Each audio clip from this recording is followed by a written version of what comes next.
I'm Ella. I'm 27, work as an IT manager at a top tech firm, and I pretty much live at my desk. So when my friend Lara dragged me to her birthday bash at some fancy downtown restaurant, I had no idea my night would start with a splash, literally.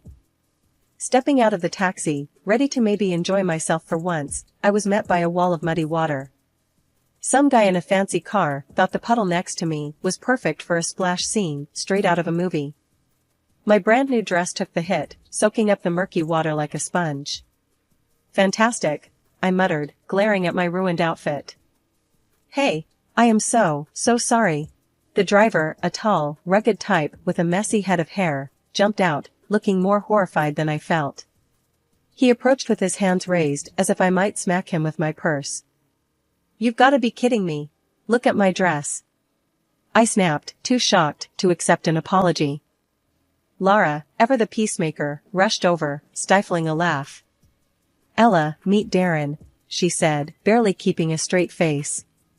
Darren, this is Ella, the birthday girl's very best friend who you just drenched. Darren winced. Great first impression, huh? He said with a crooked smile that was probably supposed to be charming. Let me make it up to you, dinner, on me, to start with? Because you've got a tab running for ruining dresses? I shot back. Lara nudged me, giving me a give him a break look. Come on, it's just water. It'll dry, Lara chuckled, linking her arm in mine and leading me toward the entrance. Darren followed, looking genuinely apologetic and slightly amused by my fiery welcome. Inside, the restaurant buzzed with Lara's other friends, but she steered us to a quieter corner with a clean, dry table. You guys start here. I'll grab drinks, and Ella, try not to murder him before I get back, she teased, leaving Darren and me in an awkward silence. He pulled out a chair for me, and I sat, folding my arms. I'm Darren. And before I made a splash, I was actually hoping to meet you tonight. Lara's told me a lot about you. He started, trying to smooth things over. Did she also tell you I hate surprises? I quipped, finally cracking a reluctant smile.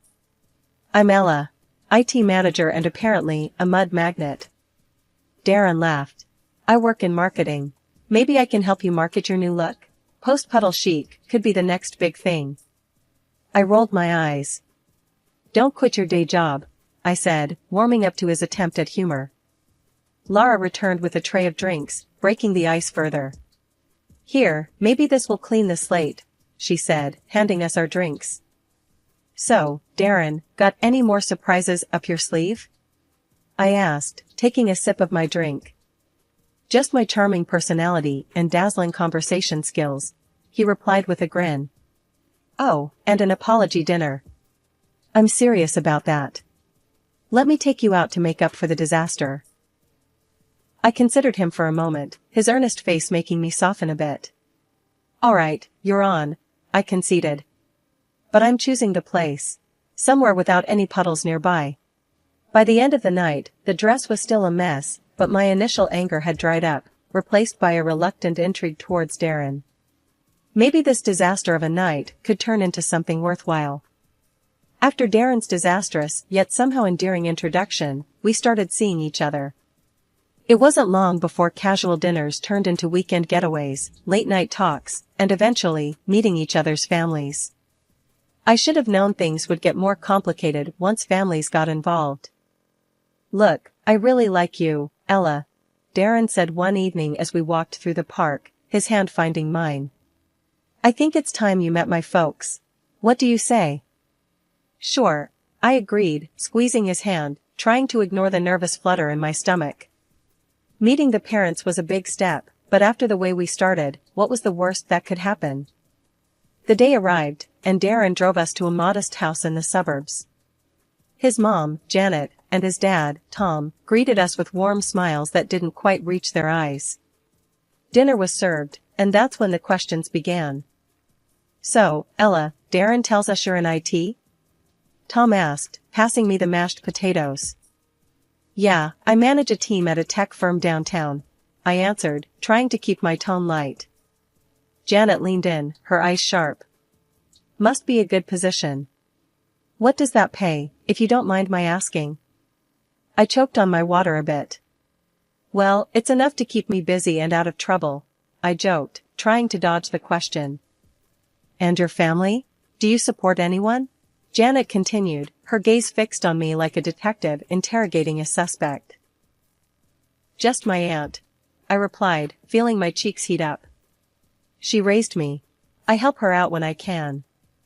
That's very noble of you, Tom noted, his tone suggesting he was sizing up my financial worthiness rather than my character. I changed the subject, talking about a recent project at work, but the vibe had shifted. We left soon after dessert, and I exhaled a breath I didn't realize I'd been holding.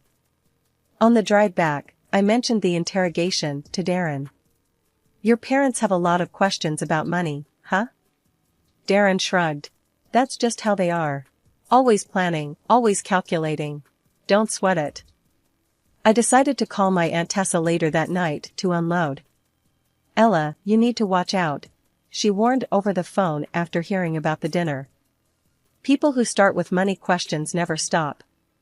They're marking you. Aunt Tessa, they were just curious, I guess. Darren says it's normal for them. Normal? Honey, there's curious, and there's nosy. And those two sound like they're planning to spend your money, not get to know you, she cautioned, her voice stern with experience. Months passed, and Darren's charm outweighed my reservations. When he proposed, it was sweet, simple, and in the same park where we'd decided to meet his parents. Marry me, Ella. Let's start our own family tradition, he said, his eyes hopeful. I said yes. The ring was beautiful, and the moment felt right. My doubts about his parents lingered, but love, as they say, was blind. As I prepared for bed that night, Aunt Tessa's words echoed in my head, mixing with Lara's. A knot of worry settled in my stomach, but I pushed it aside. Darren was worth it. His parents, well, I'd cross that bridge when I came to it. But deep down, I knew that bridge was coming up fast, and I wasn't sure I was ready for what was on the other side. Wedding planning kicked off at full throttle after Darren popped the question. I was over the moon, busy choosing flowers and tasting cake samples. I expected it to be stressful, but fun. What I didn't expect was how quickly the red flags would start waving, not just fluttering in the breeze. One evening, as we sat down with our laptops to budget our expenses, Darren looked unusually tense. Ella, I've got to tell you something, he started, avoiding my eyes. My job's been a bit rocky lately. I might not be able to chip in as much as I wanted for the wedding. I raised an eyebrow, putting down my coffee. Okay, how much are we talking? He sighed, rubbing the back of his neck. I can barely cover the band, maybe. So, what? I cover everything else? The venue, catering, photographer? I asked, my voice sharper than I intended. Darren winced. I hate asking you this, babe. But yeah, I think you'll need to. Just until I sort things out at work. I leaned back, processing. We can downsize. Cut the guest list, cheaper venue. No. Darren cut in quickly, a little too quickly. I mean, my parents would be upset. They've already told everyone. It's got to be good, Ella. My stomach nodded. Fine, I said finally, not wanting to argue. But we'll need to stick to a strict budget. As the wedding day approached, the expenses piled up, and Darren's contributions dwindled. His parents, Janet and Tom, were no help either. They had opinions about everything, from the flower arrangements to the menu, but never once offered financial help or to tone down their lavish tastes. The wedding day itself was beautiful despite the behind-the-scenes drama. I managed to push aside my frustration and focus on Darren, who looked genuinely happy as he waited for me at the altar. The ceremony was perfect, but the reception was where things started to unravel. As we mingled with guests, I noticed Janet and Tom huddled around the gift table, whispering and pointing. Curious, I wandered over. Everything okay here? I asked, trying to sound casual. Oh, Ella, we're just sorting. Some of these gifts will look better at our house, don't you think? Janet said, her voice too sweet. I stared at her, stunned. What? No, these gifts are for Darren and me. Tom shrugged, smirking. Come on, Ella. Don't be petty. We're family now. What's ours is yours, and vice versa, right? I felt my face flush with anger. No, Tom. That's not how this works. These gifts are for us, for our home. Not yours. Janet rolled her eyes. Really, Ella, don't make a fuss. Be gracious. We're just taking a few things. Nothing major. I bit my tongue, holding back a sharp retort. The last thing I wanted was a scene at my wedding. But as they walked away, a few gift envelopes and smaller presents in hand, I felt a simmering rage. After the wedding, it didn't take long for Darren's parents' true colors to start showing even more. Every time we invited them over, or there was some family gathering to attend, it was like opening a new chapter in the book of greed. It was my birthday next, and I decided to throw a little dinner at a decent restaurant in town. I thought it would be a nice change from home parties. I invited Darren and his parents, Janet and Tom. I hope this place is okay for you guys, I mentioned casually as we sat down. The restaurant had a cozy vibe, not too flashy, but with great reviews. Janet scanned the menu with a raised eyebrow. Well, it looks quaint. What's good here? I recommended a couple of dishes that were my favorites, reasonably priced and delicious. But, as the waiter came around to take our order, Janet and Tom went off script. We'll have the lobster tails, and oh, the filet mignon. And start us with a bottle of your finest wine, Tom declared, handing the menu back with a satisfied grin. I bit my lip to keep from reacting. That's quite a selection, I managed to say, keeping my tone as neutral as possible. Janet smiled sweetly. It's your birthday, dear. We should celebrate in style. The rest of the evening, I watched as they ordered more expensive items, barely touching them when they arrived. It irked me to no end seeing good food and money wasted like that. On the ride home, I let Darren have it. Your parents, they always do this. They choose the priciest things and don't even enjoy them. It's like they do it just because they can. Babe, calm down. That's just how they are. You know, old school, like to show off a bit, Darren explained, as if that was supposed to make me feel better. But it's disrespectful, Darren. They don't even think about how it looks or what it costs, I argued, frustrated. Darren sighed. Look, they're from a different time. Just let it slide. They mean well. The incident was soon followed by the holidays, which brought their own set of challenges. Christmas rolled around, and gift-giving turned into another display of imbalance. I spent time picking out thoughtful gifts for everyone, including Janet and Tom, ensuring to get them something they'd mentioned wanting. In return, they handed me a clearly last-minute, discounted item, still in the sale bag.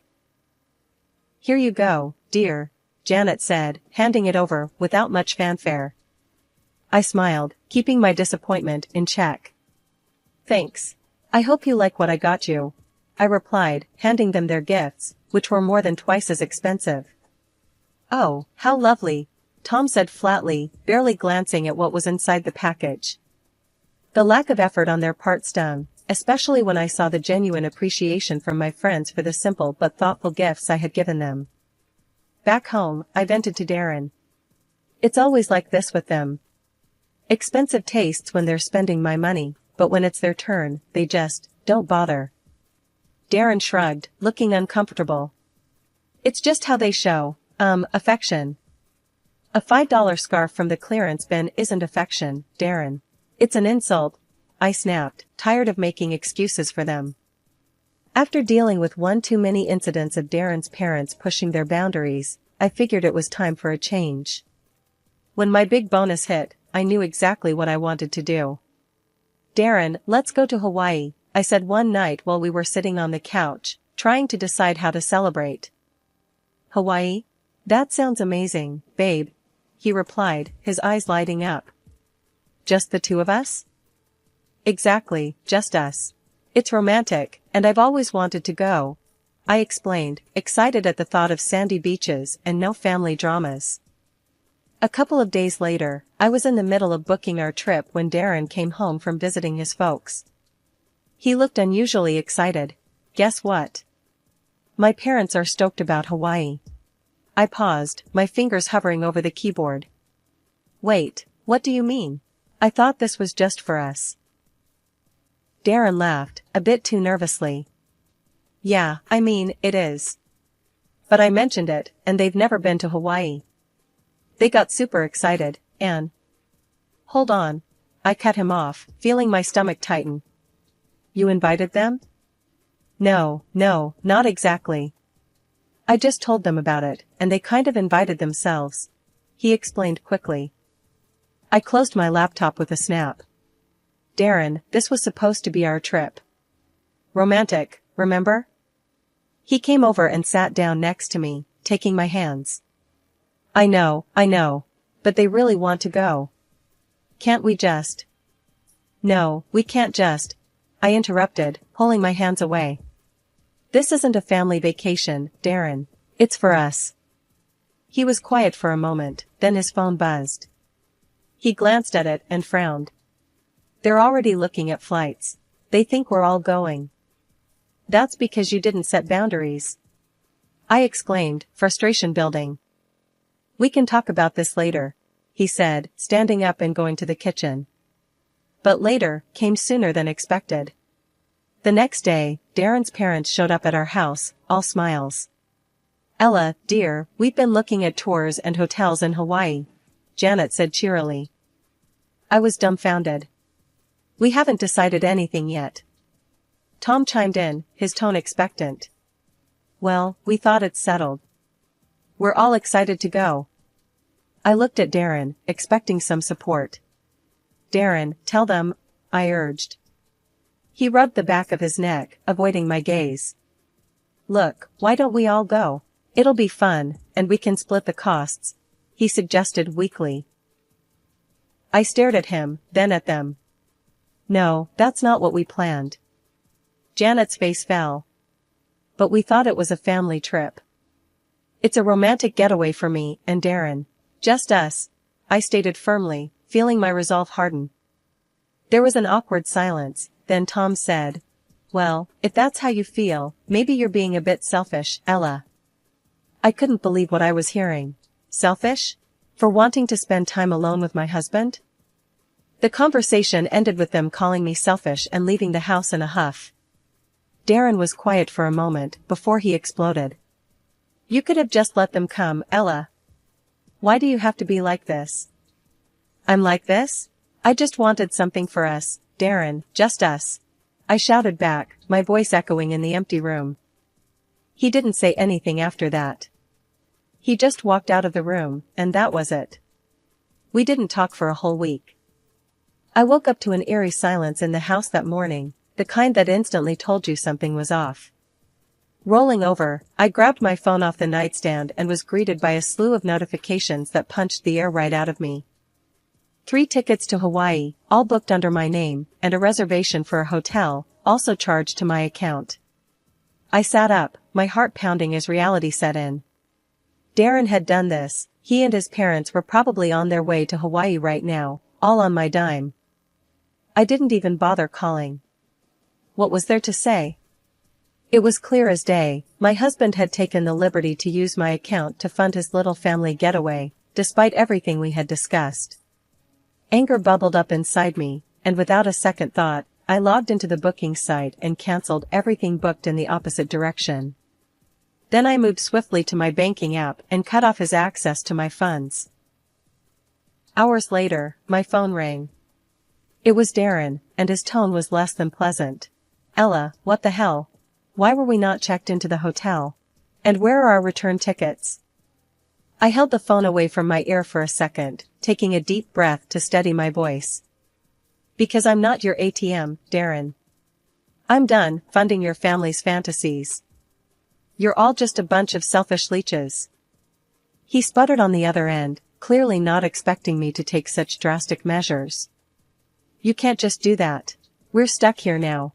If you don't fix this, I'll divorce you. I almost laughed at the irony. Go ahead, Darren. Do what you need to do. but don't expect another dime from me. I hung up, my hands trembling with a mix of rage and relief. Almost immediately, my phone buzzed with messages from both Darren and his mom. Threats, pleas, accusations, they tried every angle, but I wasn't having any of it. I didn't wait around for Darren to get back. Instead, I called a lawyer and started the divorce process myself. It was rough, knowing that a chapter of my life was ending like this, but there was no way I was going to stick around with someone who treated me like a cash machine for him and his parents. After hanging up with the lawyer, I drove to Aunt Tessa's house. She opened the door before I even knocked, like she knew I was coming and why. I did it, Aunt Tessa. I filed for divorce, I said as soon as I stepped inside. She just nodded, not saying I told you so, but her look said it all. You did the right thing, Ella. I know it's hard, but you're better off without someone who lets his family treat you that way. The next few days were a blur of sorting out my things and setting up a temporary life at Aunt Tessa's. I was starting to feel a bit more like myself, a bit steadier, when Darren showed up. He looked miserable, standing there on Aunt Tessa's front porch, a sad sight if I ever saw one. Ella, please. Can we talk? I'm sorry. I messed up, but we can fix this. I almost laughed at the audacity. Fix this? Darren, you chose your parents over your wife, used my money to take them to Hawaii after everything. There's no fixing that. Ella, No, Darren. You just showed me who you really are, and I don't want any part of that life, I interrupted, crossing my arms. You and your parents are cut from the same cloth, all take and no give. I'm done. Darren's face fell, and for a moment, I almost felt sorry for him. But then I remembered all the stress and hurt, and the sympathy vanished. I hope you figure out your stuff, Darren. But you need to do it away from me, I added, turning to go back inside. Aunt Tessa was waiting right by the door, having heard it all. She didn't say much, just took my hand and gave it a squeeze. You're strong, Ella. Stronger than you think. 2 weeks after everything fell apart, I found myself sitting in a Stark law office across from Darren and his parents. The air was tense, charged with unsaid things and last-minute pleas. Darren looked worn, almost regretful, but it was his parents who took the lead. Ella, please reconsider this, his mother started, her voice dripping with a sweetness I knew was as fake as her sympathy. We were all so good together, remember? The trips, the holidays. I couldn't help but scoff. You mean the trips I paid for? The holidays where I was treated more like a bank than a family member. Darren's father chimed in, trying a softer approach. We know things got a little out of hand, but we're family. Isn't that worth fighting for? I shook my head, amazed by their audacity. Family doesn't use each other. And this isn't just a little out of hand. You showed me exactly how little you respect me. Darren finally spoke. Ella, I'm sorry. Can't we start over? We can fix this. I looked at him, really looked at him, and saw nothing of the man I thought I'd married. Start over? After everything? No, Darren. We can't. His mother, not used to being dismissed, lost her composure. Because of you, we had to pay our way back from Hawaii. Do you know how much that cost us? I laughed, not because it was funny, but because it was so absurd. Your greed and arrogance got you there, and they got you back. Seems fitting to me. The meeting ended with me standing firm, and them still trying to grasp at straws as they saw their control slipping away. I walked out of the office feeling lighter, as if I was finally shedding a heavy weight that had been pulling me down. After the divorce was finalized, I took one last step to ensure my new beginning was clear of any remnants of my old life with them. I blocked their numbers, all of them. Darren, his mother, his father. No more calls, no more manipulative messages. It was truly over. Back at Aunt Tessa's, I explained everything. She just hugged me tight and said, You did the right thing, Ella. It's time to focus on yourself now. And she was right. As I began to put the pieces of my life back together, I found strength I never knew I had. I returned to work with a new vigor, embraced my friends who'd been my support through it all, and started planning for a future that belonged only to me, one filled with possibilities, free from deceit and manipulation.